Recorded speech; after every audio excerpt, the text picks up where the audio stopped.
జగన్ గారు ఇచ్చిన విద్యా దీవెన వల్ల ఒక సంవత్సరం ఆటంకం లేకుండా నా ఫీజు పే చేసి ఫస్ట్ ఇయర్ సర్టిఫికేట్ తీసుకోగలిగాను. అలాంటిది ఇప్పుడు సెకండ్ ఇయర్ లో నా విద్యా దీవెన ఆపించేశారు చంద్రబాబు నాయుడు గారు. ఆ ఆపించడం వల్ల సెకండ్ ఇయర్ నుంచి ఫైనల్ ఇయర్ కి వెళ్ళేటప్పటికి నా సర్టిఫికేట్ సెకండ్ ఇయర్ మెమో రాలేదు. ఆ విద్యా దీవెన ఎందుకు ఆపారు?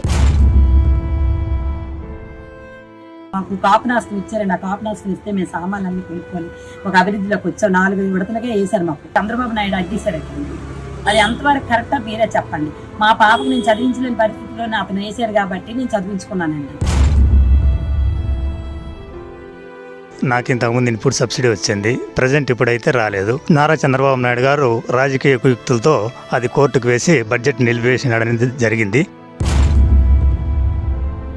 మొన్న వాలంటరీ వ్యవస్థను ఆపేశారు. నిన్న పెన్షన్లకి చాలా ఇబ్బంది పడేటట్టు ముసలివాళ్ళు చేశారు. ఈ రోజు కాపు నేస్తం అని, చేయూతని, మిగతా విద్యా దీవెనని, వసతి దీవెనని